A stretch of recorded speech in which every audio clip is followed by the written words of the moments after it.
Hello, I am Althea Maria Papulias, president of the Daughters of Penelope Vienna. We have organized this women's cancer panel discussion because we believe in civic responsibility. You will hear an empowering and exciting panel of some of the greatest experts in the world, including a young fourth stage breast cancer survivor who is helping to change women's lives in Austria and Europe.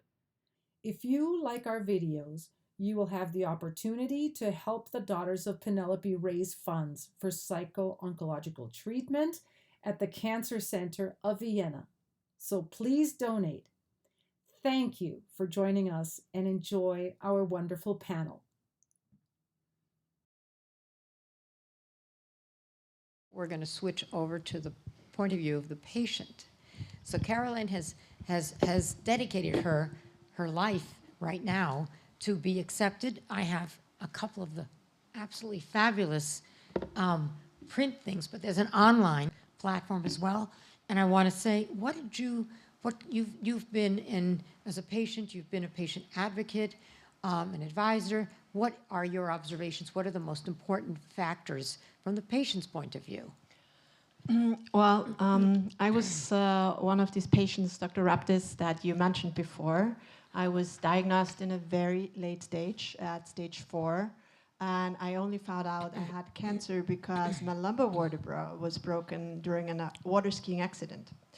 So they did a biopsy, and for the accurate diagnosis, they scheduled a PET-CT, and the cancer had spread throughout my entire body. My baby was 9 months old, and I was 39 years old. So that was my first child. And I had no idea about what's being communicated to me. I did not speak the language.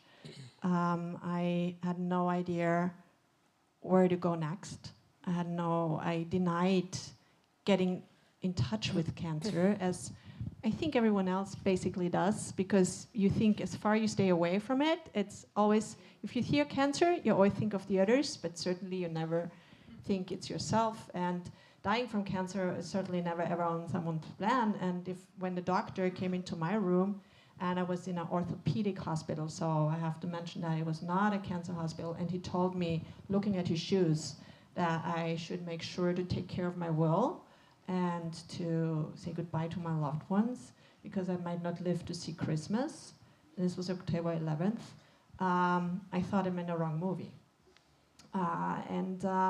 What I did was I called my friend, who happened to be a radiologist, a real good breast radiologist, one of Europe's leading breast radiologists, and he did something very important for me. So he catched me in my first shock by telling me one sentence, because I couldn't inherit any kind of information, and this is also why I did be accepted as a guide for patients being diagnosed with cancer, to show them how to navigate through the healthcare system. They have no idea.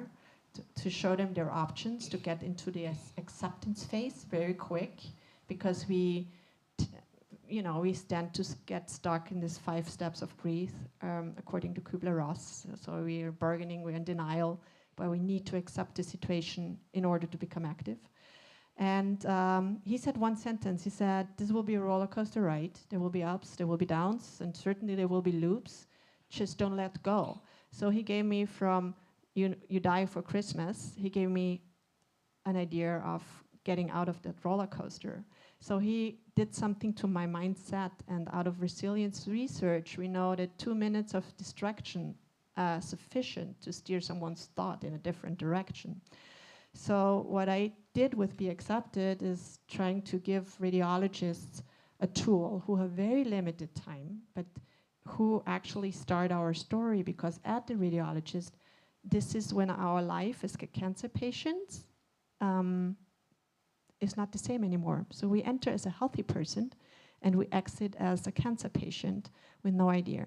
And you have a lot of unused time in that front end. And taking in consideration, this is my banking background, I think, that you need to optimize your chances, and you need to really take every chance you have to move forward, is you can use this time in the front end more effective. So I wanted to share my luck that I had with my radiologist, who did so much, and he prepared me for the next steps. He told me where to go with every female cancer patient and to guide them along.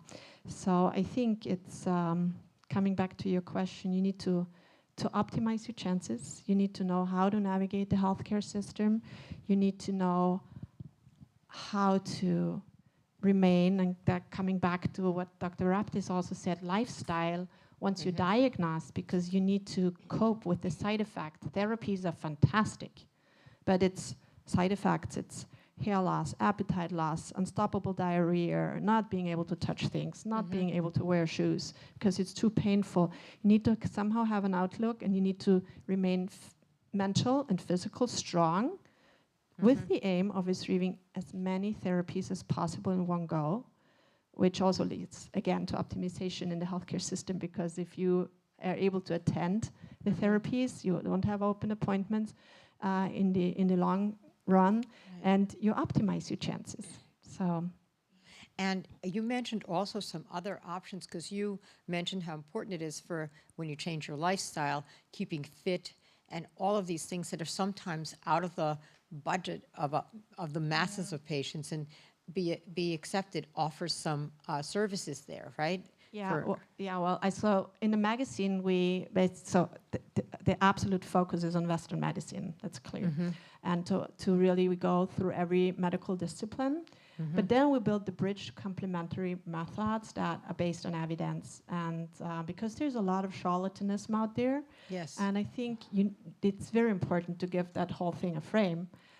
But there's also a lot you can do, like just, also what was already mentioned, your nutrition, not to, so obesity is one big issue, but, or just to stay moving and to keep your mind clear, but also to remain a woman, because it's a big issue. I hear a lot, I don't want to have chemotherapy because I lose my hair. So you might think this is something completely odd, but it's makes the disease so visible. And another lady at the other day, she told me, "Oh no, I stopped taking tamoxifen because I'm getting fat." So this is things, you can do something, you can work, you can change your nutrition. And I don't think that stopping eating sugar or carbs will die out the cancers. This is a misbelief, but in general, you feel better and you feel stronger and you cope better with the therapy. So there's a lot you can do. Or when the cancer diarrhea, this is very humiliating. So you imagine I was always a very successful banker. I was having 3 kids. I was in the middle of my life. And then all of a sudden, you're in the middle of the first district and the cancer diarrhea happens to you. It's very, very humiliating. But if you educate people, if you build awareness and you tell them, okay, prepare yourself, bring along an emergency kit with something to clean yourself up with, an extra pair of clothes or anything, you at least know that this can happen and you're not alone with that. It's not something that you can share with others. Even if it's bad, it's not that bad. So, you can really help people cope with the situation better.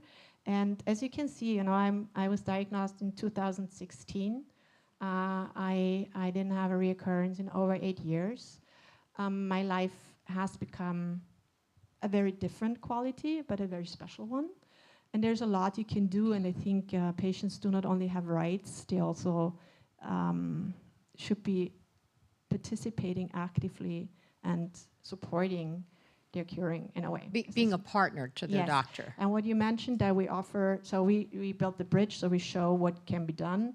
And also online, of course, we're dependent on funding and stuff, but we offer a few things like Qigong or yoga, or we know deep relaxation is very supportive, but also recipes or something that helps you to stay on track, because this is also one point, once you're like kind of over the mountain and they tell you're cancer-free or your therapies work, and then you fall into a hole, and that happens to pretty much everyone. So this is a very critical phase.